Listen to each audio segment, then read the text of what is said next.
Ragazzi miei, bentornati o benvenuti su Peppe Vacca Collectibles per un nuovo video unboxing. Oggi finalmente torniamo a parlare di Marvel.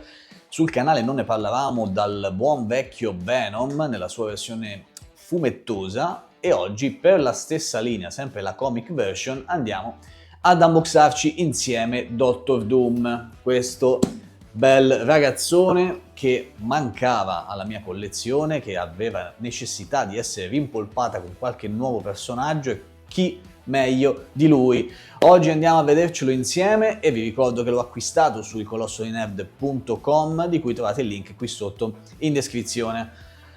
Non vedo l'ora di aprirlo, ragazzi, quindi sbrighiamoci, sigla velocissima e andiamo.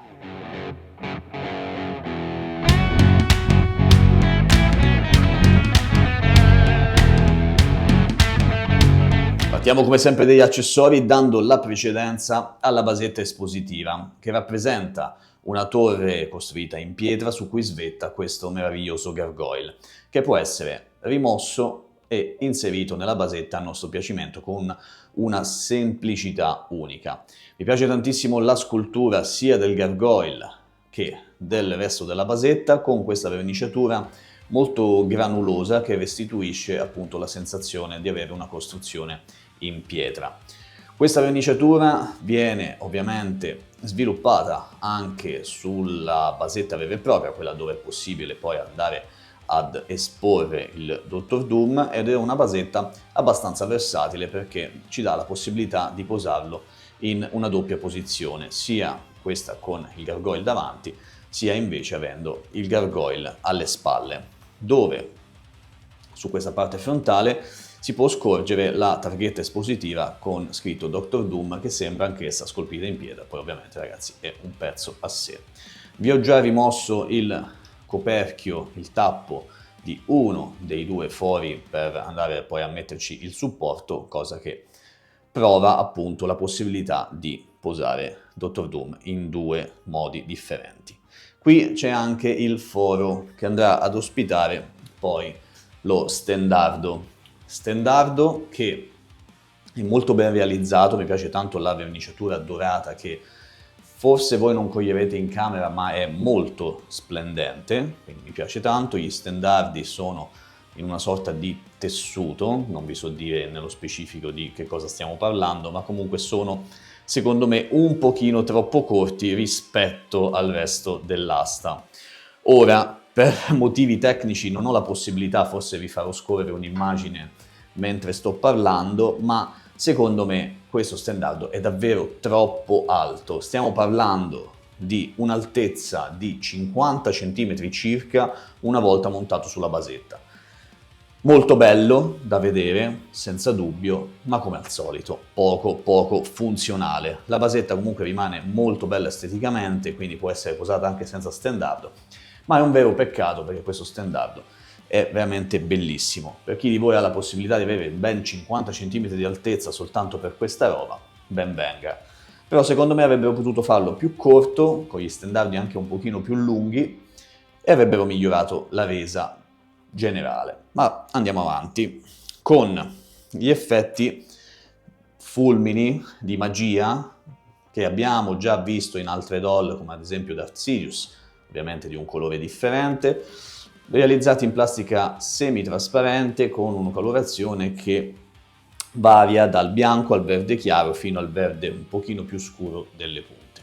Niente di eccezionale, abbastanza cheap come accessorio. Ben più esteticamente belle da vedere e anche più funzionali, secondo me, sono queste palle di magia, le palline, ok, della magia del Dottor Doom, anch'esse realizzate in plastica semi-trasparente con una sfumatura di colore che va dal verde chiaro a punte di bianco fino al verde un po' più scuro. Anche queste saranno molto interessanti da applicare alle mani in dotazione, che vedremo fra un istante. Come vedete c'è comunque proprio l'alloggiamento per le mani. Poi le proveremo senza dubbio in fase di posing. Abbiamo la pistola Mauser, nulla da dire, non c'è del weathering esagerato, buona la verniciatura metallizzata e quella dell'impugnatura. Niente di che, cose già viste e riviste. Ben più interessanti invece sono queste mani che hanno questi cerchi di magia che richiamano un pochino quella del Doctor Strange, ma questa volta di colore rosa-rosso, diciamo rosso molto chiaro. Anche queste sono in plastica semitrasparente e sono molto interessanti da vedere. Sono alcune delle mani presenti per questo Doctor Doom, che ha soltanto mani aperte praticamente, perché di default monta queste mani che non potrei definire rilassate, anzi hanno le ultime due dita, anulare e mignolo, che sono un po' contratte, e poi invece abbiamo queste con le dita leggermente chiuse, anche queste per pose magari leggermente più dinamiche, e questo invece per l'impugnatura ovviamente della pistola. La resa non è male, sia la scultura che la verniciatura è sempre il solito metallo con qualche sporcatura qua e là, non so se riuscite a vedere la puntinatura che rende un pochino magari l'ossidazione del metallo, ma non ci sono pugni chiusi, non c'è null'altro, quindi mi sembra molto strano che non siano stati dati quantomeno dei pugni chiusi. Ci sarebbe stato nella versione speciale anche il Darkhold, che in questo caso non abbiamo, ragazzi, mi dispiace, ma questa è la versione normale del Doctor Doom. Quello era un accessorio molto molto interessante, così come una maschera aggiuntiva, quindi sarebbero state 3, che in questa versione invece abbiamo soltanto doppia. Abbiamo quella di default, montata sul Doctor Doom, che vedremo nella prossima sezione quando vedremo la doll, e anche questa, una maschera secondaria facilmente applicabile tramite l'utilizzo di magneti, ma anche questa la vedremo nella prossima sezione. Ci siamo, è il momento di andare a vedere insieme il nostro Doctor Doom. La doll in senso generale è molto bella esteticamente, piuttosto leggera, pensavo fosse più pesante perché comunque braccia, gambe, tutto quello che vedete essere cromato non è in diecast ovviamente, ma in plastica, ma devo dire che mi restituisce una sensazione di forte equilibrio, cioè non ci sono parti che ho paura possano cadere da un momento all'altro, mi sembra piuttosto robusta e compatta, e già, visto quello che mi è capitato sotto mano ultimamente, ragazzi, è già tanta roba. Adesso andiamo ad esaminarne i dettagli partendo dalla testa. Abbiamo già visto la maschera nella sezione accessori, quella alternativa che vedremo anche montata fra un istante. E del Doctor Doom ci sono diverse versioni, ragazzi, della versione del fumetto, quindi le maschere che ha cambiato sono più di una, questa è quella più moderna, se non mi sbaglio, poi magari correggetemi, e mi sembra abbastanza buona. Buona anche la fattura degli occhi che si vedono al di sotto, e possiamo notare, andando a togliere un attimo il cappuccio, a parte la sostituzione della maschera che è una meraviglia perché i magneti sono di una semplicità disarmante, finalmente un pochino di praticità in Hot Toys. Togliendo la maschera andiamo a scoprire il volto di Doctor Doom, ovvero un volto coperto comunque da una sorta di passamontagna in plastica, e si vede soltanto la parte degli occhi per restituire appunto anche con la maschera indossata quel senso di umanità che comunque c'è sotto la maschera stessa. Ovviamente gli occhi possono essere ruotati, basta togliere la testa, poi lo vedremo in fase di posing questo concetto, e come vedete è facilissimo sostituire la maschera. Questa forse, ancora non sono deciso al 100%, sarà la mia scelta. È una maschera un po' più vecchiotta, purtroppo quella della Special Edition forse sarebbe stata la mia scelta definitiva, quella diciamo originale del Doctor Doom, ma questa non mi dispiace, poi vedrò in corso d'opera. Per quanto riguarda invece il resto della testa, ragazzi, è una testa ovviamente metallica, quindi molto semplice, e sebbene sia fatta in plastica, così come il resto delle parti cromate, la sensazione che restituisce è quella del metallo, quindi un ottimo lavoro di verniciatura, come dicevo in precedenza, con questa puntinatura che sembra dare la sensazione del metallo leggermente ossidato. Per quanto riguarda il cappuccio, ragazzi, sono i soliti cappucci di Hot Toys che sono cablati soltanto in questa parte del contorno viso, ma non nella parte posteriore, il che rende il cappuccio, come al solito, leggermente diverso da come vorrei che fosse, perché tenderà ad andare verso l'alto, quindi dovete lavorare parecchio per farlo rimanere in posizione, soprattutto con una superficie così liscia come una testa metallica in questo modo. Poi, scendendo verso il basso, anzi, prima vi faccio vedere anche l'articolazione della testa, che comunque è un'articolazione normalissima, verso l'alto, verso il basso, anche lateralmente. Ragazzi, non mi ci soffermo troppo, perché comunque, salvo cose troppo diverse dal solito, ecco, non perdo troppo tempo nel mostrarvi le articolazioni, perché sono sempre le stesse. Per quanto riguarda il mantello invece non mi piace quasi per niente, a parte il tessuto che è molto liscio, molto carino, insomma, molto morbido, piacevole al tatto, è cablato soltanto alle due estremità, quindi solito risparmio da parte dell'azienda, addirittura si può aprire, quindi si può vedere anche l'interno, infatti più di una volta mi è uscito un fil di ferro che era all'estremità. Davvero molto cheap questo mantello, e su un personaggio del genere invece secondo me sarebbe stato determinante avere un cablaggio anche nella parte inferiore. Grossa pecca per Hot Toys per questo personaggio, secondo me. Comunque, qualora non vi piacesse, potete comunque toglierlo. Ci sono due semplici bottoni uniti da questa catena in plastica, li sfilate, molto semplici, sono dei peg, e togliete il mantello. Nulla di preoccupante. Le articolazioni del busto sono comunque anche qui sempre le solite, ce n'è una alla base del petto e una sul bacino, quindi molto mobile anche da questo punto di vista. Il body è bello compatto, bello muscoloso come dovrebbe essere quello del Dottor Doom. E per quanto riguarda le braccia, bello l'effetto della cromatura, della verniciatura metallizzata, assolutamente niente da dire, e anche la scultura dei vari pezzi.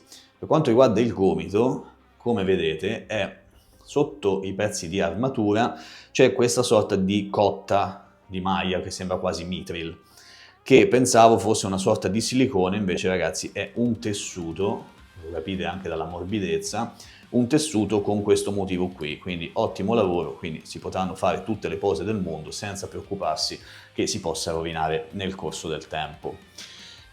Stesso discorso andrebbe fatto per la fondina che andrà ad ospitare il nostro pistolone, come vedete mi sono già preparato per il posing, oppure anche per la cintura. Sembra non sia pleather, io non ne sono sicuro al 100%, vi dico la verità, soprattutto andando a vedere l'interno di questa fondina, ma ha un odore leggermente diverso dal pleather a cui sono abituato, quindi o è un'altra qualità di pleather, oppure vorrei azzardare che sia pelle vera, ma ho letto varie specifiche prima di dirvi una cavolata e non vedo riportato da nessuna parte. Di solito quando è pelle vera, diciamo, mettono anche i manifesti, questa volta non hanno detto nulla, quindi non ci metterei la mano sul fuoco, ecco. Per quanto riguarda il resto del vestito è full tessuto, ma non cablato. Peccato, un vero peccato, perché anche in questo caso si sarebbero potute fare cose molto interessanti con il cablaggio del vestiario.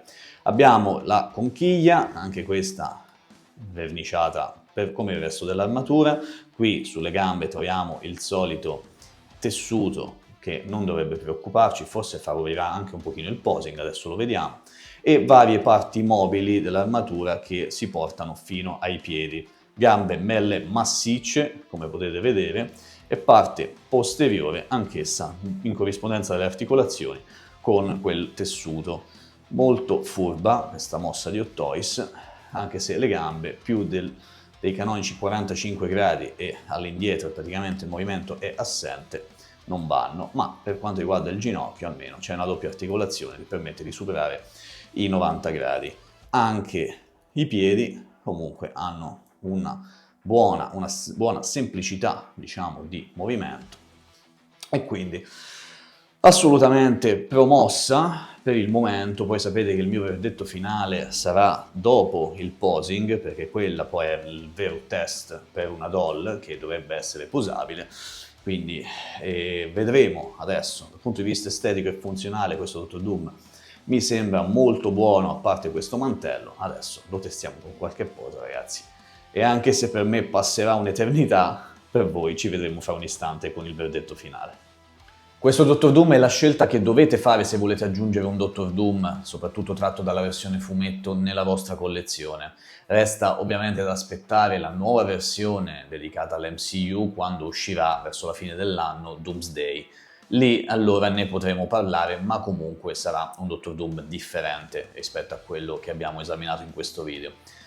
È una bellissima doll. Ripeto, lato estetico assolutamente niente da dire, abbastanza funzionale anche per il posing, non ho avuto particolari problemi se non uno fastidiosissimo con i peg delle mani. Ragazzi, sarà la mia versione, sarò che sono bencio io, ma comunque ho avuto grossi problemi con i peg. O veniva via tutto il peg dall'intero braccio o comunque le mani facevano fatica ad entrare nei peg. E questa cosa mi ha dato molti problemi, ho avuto diverso tempo da dedicare al posing, ma alla fine il risultato mi è sembrato abbastanza soddisfacente, rovinato un pochino sempre dall'altro grosso problema che è quello del mantello. Il mantello è cablato malissimo, assolutamente, avete visto, forse state vedendo anche in questo momento delle pose, ma non sono quelle definitive, avrò bisogno di più tempo per lavorarci, per cercare di dargli una forma decente, ma penso che alla fine andrò ad optare per un mantello senza movimento, quindi che cadrà giù verticale e basta, perché il cablaggio di sto mantello fa veramente schifo, vi dico la verità. E per quanto riguarda tutto il resto, c'è da capire il mistero della pelle vera, pleather, non si capisce la cintura e la fondina di che materiale siano fatti, ma voglio sperare pelle vera, quindi ottimo passo in avanti, così come è stato fatto un passo in avanti per il sottoarmatura in tessuto, che facilita tantissimo le cose, soprattutto in fase di posing, quindi tanto di cappello ad Hot Toys. Buona la scelta anche del tessuto, degli altri materiali, della verniciatura in generale e degli effetti che sono comunque molto ben fatti, quindi sicuramente vi piaceranno. Male invece per la basetta e lo stendardo fin troppo alti, anche se esteticamente bellissimi, ma poco funzionali per chi non ha almeno 50 cm di spazio, lo ripeto, per poter esporre Dr. Doom con basetta, stendardo e tutto il lambaradan completo. E male per i pugni chiusi, che ci sarebbero dovuti essere secondo me, ma sono assolutamente mancanti. Per il resto sono abbastanza soddisfatto. Se avete la Special Edition dovreste esserne ancora più contenti secondo me, perché il Darkhold dà quella marcia in più, così come la terza maschera, anche quella bellissima. Per me non c'è questa fortuna, quindi comunque sono abbastanza soddisfatto del prezzo che ho. E detto questo, vi ricordo che io l'ho acquistato sul colossodenerd.com, di cui trovate il link qui sotto in descrizione. Fatemi sempre sapere che cosa ne pensate, se vi è piaciuto il video mettete mi piace e se volete iscrivetevi e ci vediamo come sempre ad un prossimo unboxing. Ciao ragazzi, a presto!